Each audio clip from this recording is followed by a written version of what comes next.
Workout.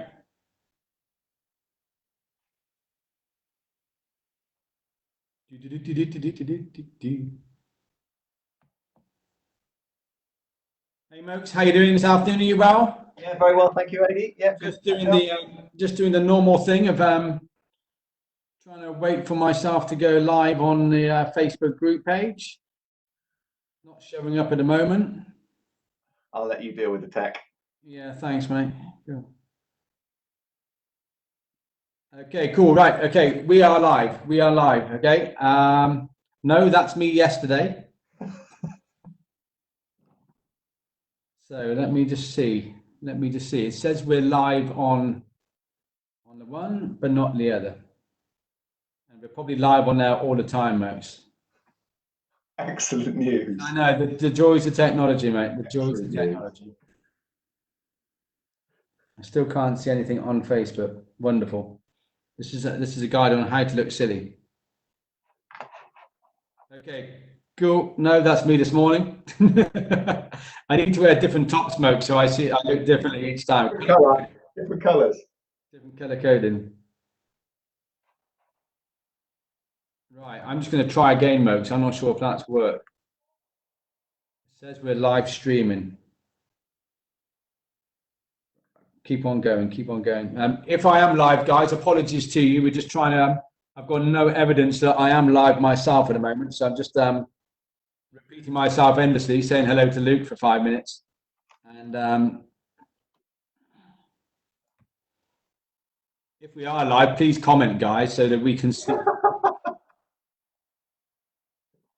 Yay, Mokes, we are live. We are live. Excellent news. Somebody has commented. Excellent. Yeah, please comment, guys, so that we can see. There we go. There we go. Okay, cool. Right, we're good to go, Mokes. We're good to go. We are live. We are live. There we go. Echoing yourself. And now I can't close it down. Okay, cool. Right. Afternoon, Mr. Luke Moseley. How are you doing? Yeah, very well, thank you, Eddie. Very well. Good. Okay. First of all, thanks for last week's kind of introductory kind of session. Really kind of helpful, some good hints and tips in there.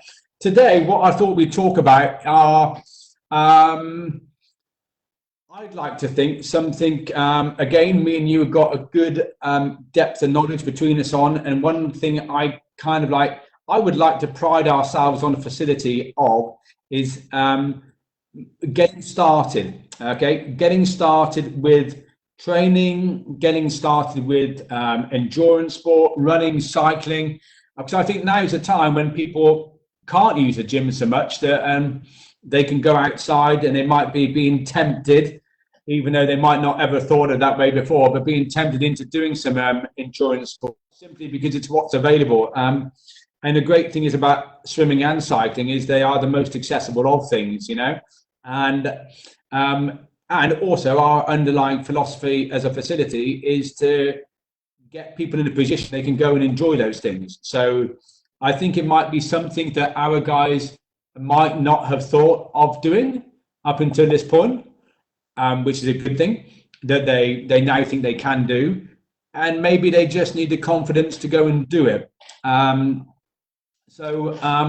Without no further ado, a bit later on, let's chat about training zones, okay, which might be something those who aren't familiar with our cycling improvement program and those guys new to endurance training or new to running, new to cycling, might, if not careful, get confused of. But it's in a way, it's literally learning to listen to your body. And I relate it to like having gears as a okay, and that kind of thing. So let's talk about getting started first, Mokes. What are your kind of your beliefs when somebody comes to you as an endurance coach? What are your kind of underlying principles and messages you're trying to get across to your clients on getting started? Because you've got people coming to you, if I remember right, I know, at different levels, haven't you? Yeah. So I think the critical thing that as a coach that I do is training history. You know, what is your background? How much have you done? How many years have you been training? Have you got any injuries? And for many people, if they are in that situation, and I think many people are already, I think you're absolutely right. The sun's shining, you're indoors most of the time, you've got one period of exercise per day. And do you know what? You want to get out and make the most of it. You want to feel like you're moving through the world, like you're using your exercise. like you're doing something. So I think you're absolutely right. And when I've been out on my daily bike rides or runs, I've seen a lot more people out than I normally would, ironically. So what would I do? And I'd say, don't dive into it. I think you really need to take a long, hard look at what you've been doing in this particular arena. And I think that's especially important if you're planning on getting into running, because running is has one of the highest rates of injury of any sport. So just take a good hard look and see what have I been doing, and let's take it from there as a baseline. Don't put those rusty old stinky trainers that you've been had in the back of the cupboard, stick them on your feet and go out and run for 25 minutes. You're going to be paralyzed and you're not going to be doing something that's sustainable and makes you happy. So the first thing that I do as a coach, and I think the first thing that people should do at home, is to ask themselves, what have I been doing? And then just notch that up a little. And if for many people, if they haven't been running, but they've been consistently going to the gym, then it's fine to maybe do a walk run program. And that might be jog for a minute. Well, start off by walking for 5 minutes, then maybe jog for a minute, walk for a minute, jog for a minute, walk for a minute, something like that, just until you start to feel a bit tired, and then walk the rest of the way. And in doing that, you're introducing yourself, you're giving a taste to some of the impacts of running without smashing it. And I think that is so, so important. Of course, the same advice sticks to the bike as well, but you can be a little bit more adventurous on the bike. There's less of that impact. But again, see what you've done before you go out and start smashing up huge hills. Okay, cool. Right. So underlying message here, the big thing is injury history, isn't it? Okay. You just reflect, injury history, reflecting back. And I think I probably said it in last week's workshop as well, but the main thing is don't think, I think we so often go into these things thinking that it's only been a couple of years since I run. It's only been a couple of years. And I'm 44 and I think back, well, I ran the marathon in 2000, which is 20 years ago, so it's kind of like it's normally a bit longer than we think since we did something before, if that makes sense. If you are in my kind of situation, you've done running previously and you want to get back to things, so you need of what that is, if that makes sense. One of the best ways to do that is to ask people close to you. Ask your partner, how have I, am I a runner? Ask them. They're going to laugh at you, but they're going to say probably no, you're not. Am I an athlete? Exactly. No, but say, I'm thinking about getting into running. What do you think? I'm worried about getting injured. What do you think? And they'll probably say, really? Are you sure? And then and that expression, that feedback is going to make you stop and think, okay, actually, I'm not going to go out and do this 5K as a runner. I'm going to walk for a minute, jog for a minute. But I think the key thing is there, don't let that put you off at the same time, isn't it? It's kind of like, nah, stay in tonight, have another beer instead, It's safer. Okay, so no, I think absolutely. So we got the history, we got reflecting back on your previous kind of exercise history, and we alluded to it a little bit in the first thing you said about not putting those rusty pair of old trainers on you haven't used.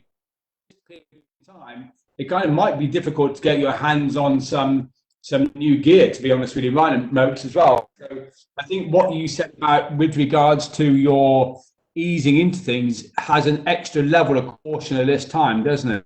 Yeah. Because I spoke to a client earlier on who's got recently developed shin splints, and she'd done exactly that, gone out running in her pair of trainers she was training in, started running again, and then the injury kind of, reappeared kind of thing. Mainly because probably two things, that maybe the trainers weren't suitable, they're a bit worn out, and she went back into a kind of run, which might have been just a little bit kind of above. So it's an extra level of caution if you haven't got the kit available. Yeah.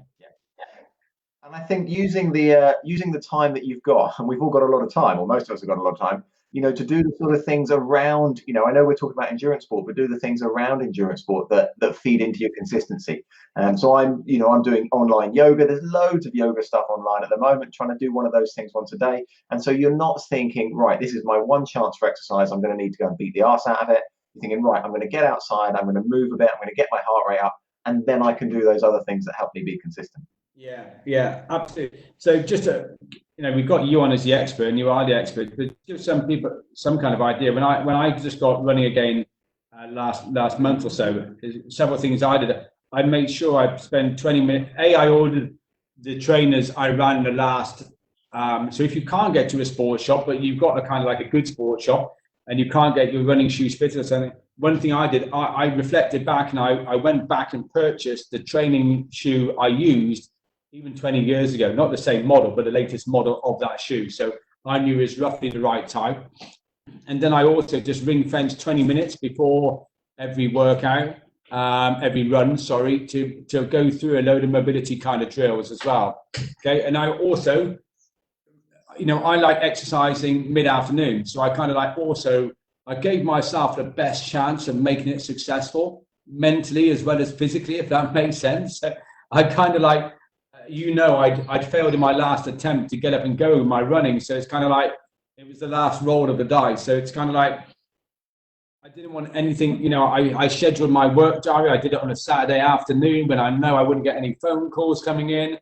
And for me, that's kind of like, I think at the moment, I think people are, so much of endurance sport is the social training. You meet up with a running group, you meet up with your biking mates, all that kind of stuff. And we're all missing that at the moment. We're all missing that. And so I think social isolation is completely the wrong word. It should be social opposite of isolation, social hugs, physical isolation. Yeah, no, absolutely. One of the guys off Training Peaks, off Passion Paradox, Brad Stilwell put a tweet the other day, and I said the other day, it should be physical distancing, not social distancing. For people like me, I'm not a hugely social bloke. I'm having to work really hard at doing that. It doesn't feel very comfortable. It's not something I'd sort of naturally do. I'd meet up with people. Yeah, that's fine. But to reach out to people on social media and stuff is not my sort of thing. No. But I'm having to make a big effort to do it, to say, right, I'm going out for a run. Are you heading out for a run? Right, I'll do 6 miles if you do 6 miles. And then that's just that feeding in together. Yeah. I feel like I'm not just bothering myself to do it. I've got a little bit of a group around me working, and I'm on 2 or 3 different WhatsApp groups of friends, all of whom are trying to be consistent in different ways, hence doing the yoga. And that's really helping me when, do you know what? Sometimes I'd rather not bother. Yeah, cool. All right, okay. So getting started, training history, injury history, asking others around you what their thoughts. Yeah. And then go out the first time and do less than you think you can do. Yeah. Less than you think you can do. And certainly with running, never run 2 days back to back. Do less than you think you can do, and be happy to put in walk breaks. And I know I've mentioned this already, and I know I mentioned it last week, but it's something that I've got to keep coming back to because so many people's egos get in the way of walk breaks. There is nothing wrong with running for 9 minutes and walking for 1 minute, running for 2 minutes and walking for 1 minute. That really isn't an issue. And I know I referenced this last week, but one of the fastest and most consistent athletes I've trained does exactly that and has always done that, and can run a sub 3 hour marathon off a bike. So, really, really don't feel like you've got to beat it up. Just plan that gradual progression. Yeah, absolutely. And Mokes, I'm going to bridge the gap now into, we still keep on getting started, but every few years things change in sport science, but underneath nothing changes, if that makes sense. Yeah. There have been a couple of buzz over the last kind of couple of years. And the latest is about like workload management and people's understanding of workload or the amount of exercise you're doing. And again, it's only a guideline, guys, but a guy called Dr. Tim Gabbett, I'll post some stuff up in a minute, guys, of Tim's work, has come up with this thing that it's a bit like the 10,000 hours kind of rule with becoming an expert. It's okay if that work is of great quality. Tim Gabbett says about the 10% rule, so that as a kind of rule of thumb, you only increase your workload by 10% at any one time. And don't take it too literally, but Mokes, what's your how do you manage your clients because the thing is, if you go out and you have one good run, it's like, hello, come on, let's have it. And then you go and smash a run and you've upped it by 4 miles after only doing 2 2-milers. Then it's you're opening yourself up to this huge kind of, even if it goes well. Yeah. Well, I think and this sort of feeds nicely into the other thing we're going to talk about, is to have an idea of training levels, training zones, training intensities. And as you say, part of that is a fundamental part of measuring your total training load, is knowing how fast or how hard you're working. And principally, most of the ways of doing this have some kind of measurement of how hard you're working, and then multiply it by the time that you are working. Yeah. So clearly a very long, very slow run would have a load of however many units, and that you could compare that against a shorter but much harder run. Now, it's much more complicated than that, and so there are many different bits of software out there that try to do it. I use one called Training Peaks, which is quite popular amongst a number of athletes and coaches. But I think we can get too complicated about it. So I think dialing back to where we are, which is the sun's shining, I'm trying to do endurance exercise for the first time, I don't quite know what to do. I've linked through on the chat, and I know you've shared out, it's relatively scientific, a blog about training zones. And really the point that I'm trying to get to, especially if you're just beginning out, is you don't need to make it too complicated. So in a minute, I'll post up some more links, and you can put them in the comments at the end of the discussion, AD, to say you really have got about 5 gears. And this works whether you're riding or you're running. And gear number 1 is the equivalent of walking. So for a run, that really is a walk. If you're out on your bike, gear 1 is you are just pedaling, bimbling, as though you're going to the shops and you've got bags of time. Yeah. The way I find the best way to do it is to anchor that. So you anchor that as gear 1, and then you think, right, what is gear 5 at the other end?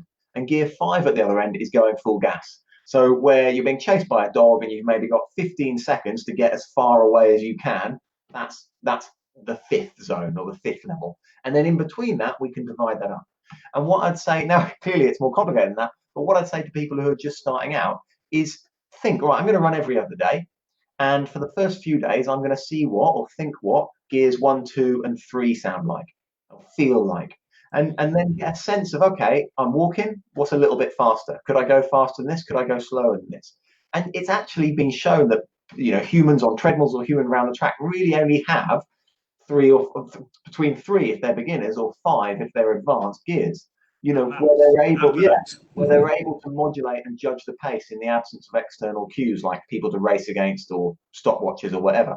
Yeah. So as a beginning athlete, if you're just starting out, dial into 3 different gears: walking, jogging, and running.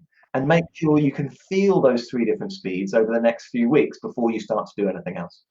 I think that's really sound advice. And again, from my side of things, as a personal trainer, as a injury strength guy, whatever, one of the, you know, from all the kind of like my own collected evidence over the years, one of the biggest is on change of pace.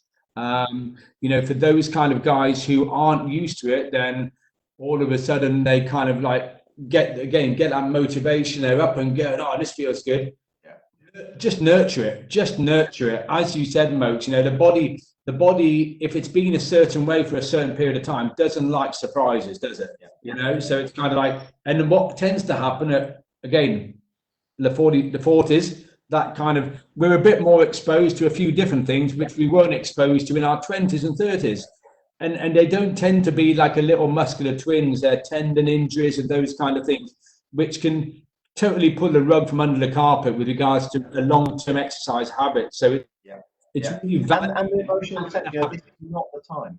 This is not the time to be injured inside looking out the window. No, it's not the time. You want to be outside.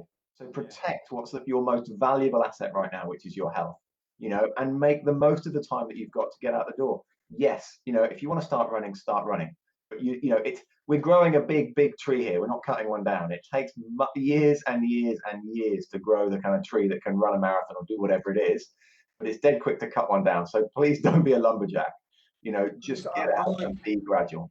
I like your simplification of training zones there, because on a training zones, you can go from 1 at rest to 2 active recovery to 3 to aerobic work to 4 to threshold, blah, blah, blah, blah, blah.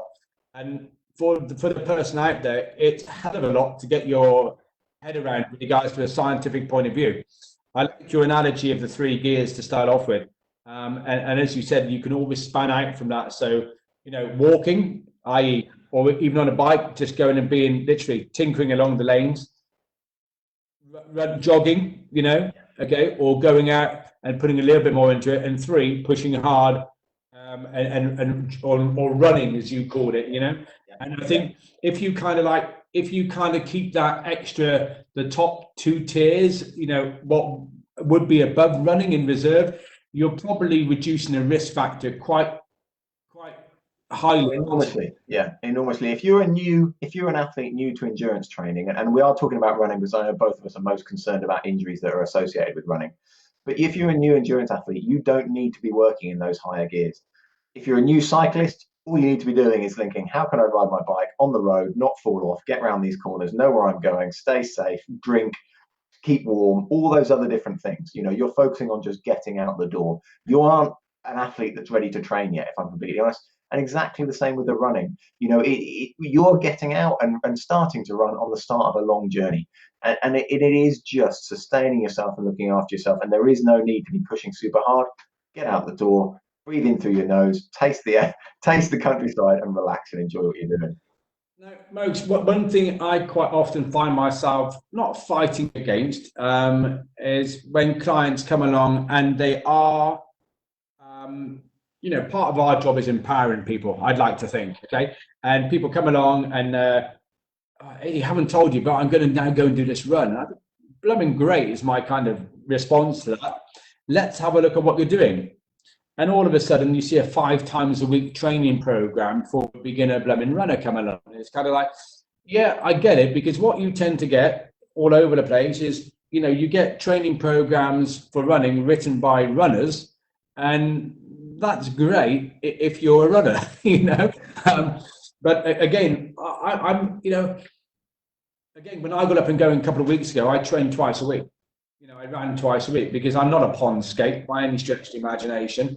And it has a toll on my body. And it's kind of like, what's your kind of, have you got any kind of like model about how frequently people should, and again, let's, the general client here, what's your kind of, way about managing exercise frequency with the kind of, So the first thing is to come back to that history that we talked about right at the start and have an honest view of what your history is.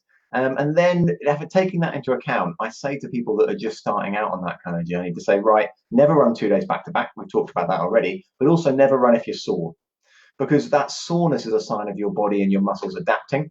And if you're going out again on sore muscles, then what you're doing is you're asking them to do something that they're not quite ready to do. That's slightly different if you're a much more experienced athlete. But if you're a beginner athlete, actually that soreness is a really good sign that you're not ready to exercise again in that way. Yeah. Doesn't mean you can't go out for a bike ride, and doesn't mean you can't go out for a walk, but you can't go out for a run. And so that soreness is a really good sign, because that soreness generally lasts 3 to 4 days. Fits in really nicely with that idea of training twice a week. Yeah. If you're getting into physical training like that. So I would listen to that soreness and decide, you know what, today I'm going to do some yoga, or I'm going to go for my walk, or whatever, my bike ride, or whatever it is. But in terms of running, listen to that soreness. Yeah, no. And again, it's kind of like what we were going back to last week, for those of you listening now or tuning in who missed it, it's when you having a training plan is great, but a plan is there almost to be broken, come back to, so that you're kind of, I'm trying to say here is, you don't have to do what's written down on paper if you're not ready to go and do it. Yeah. And I think the big myth, athletes come to me and want the killer session, and when they're willing to pay for my services because they think I know the magic session. And really, my first meeting, or getting to know people, is to explain that I'm not a magician. What I've got is a lot of experience, both personally and athletes I've coached. I've got a lot of knowledge from reading and etc. But really, we're just trying to find the best way forward, not the only way forward, because there are hundreds of different ways to make progress as an athlete. There's hundreds of different ways to stand on the top step of a podium, if that's what you want to do. But we just want to find the way that will work easiest and best for that person at that time. And that changes all the time. It changes all the time. So if you feel welded to this training schedule that you've downloaded from the internet, or even one that I've given you, you feel like that you must do, then it's not working for you. Yeah. You mustn't do anything. What you've got to do is the right thing. And I think part of the kind of message, I think me as in our business gets across with you, it's kind of like, I quite get it to my staff all the time and say, like, we're coaches, we're not trainers, and our job is to basically encourage you to be in control of your exercise, not for us. We'll guide you in the right direction, we'll give you the support, and we'll give you a structure to kind of train within. But ultimately, it's still the individual's kind of responsibility to learn to listen to their body and to then train relative to that. Some clients, as you know, think they've got the motivation And that's great. But sometimes that motivation overrules how the body's feeling.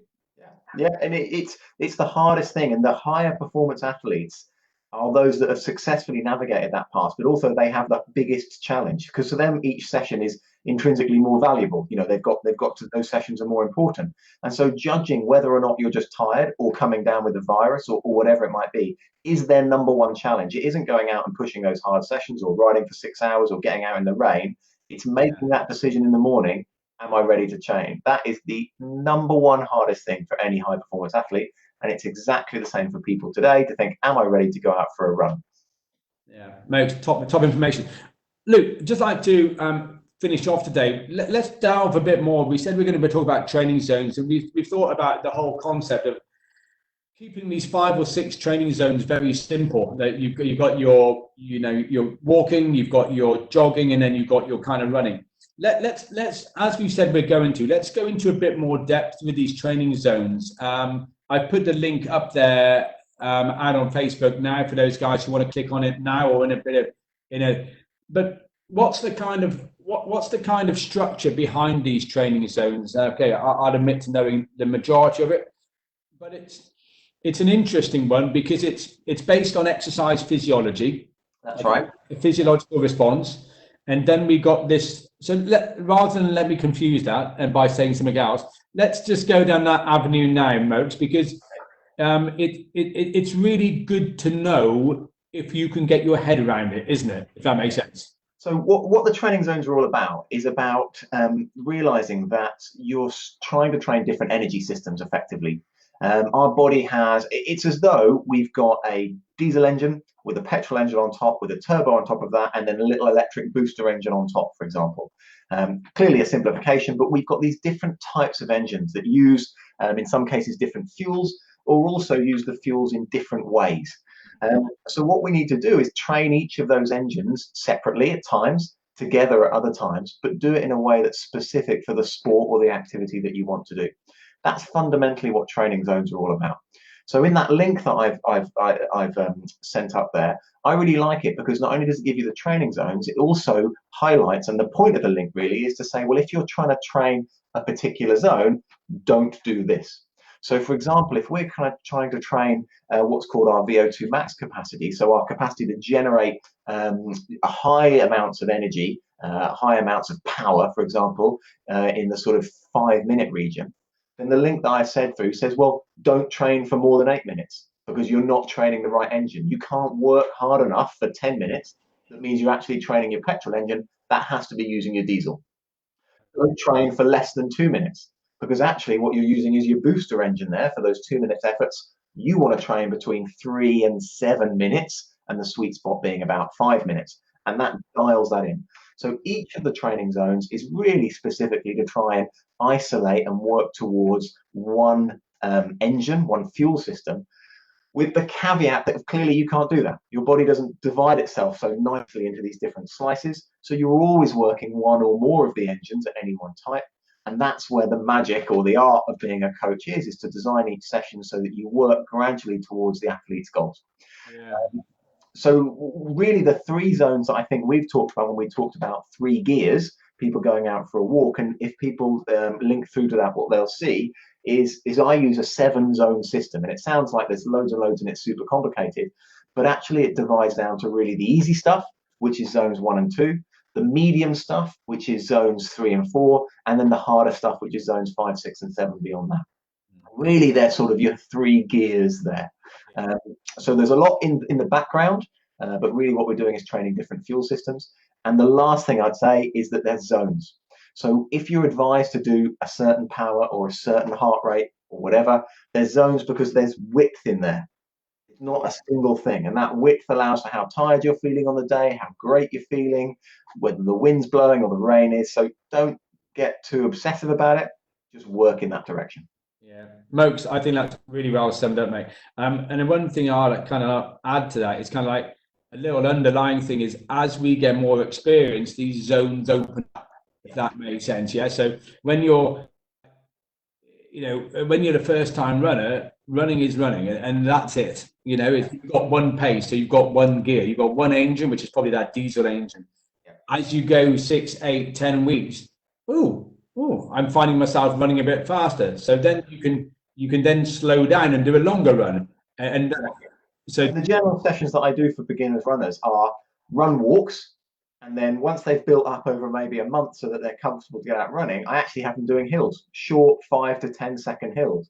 But I don't say run up them as fast as you can. I say you want to work up that hill at about 7 out of 10. And it's just to help feel what effort feels like, what it feels like to push a little bit more, but you're running uphill. So there's very low load because you're raising yourself up. You're not falling down onto your feet. It's a short period of time, and then you've got an opportunity to turn down and walk back down. So that's just a way for people that have done maybe a few weeks of running to go out and try and experience another one of these gears.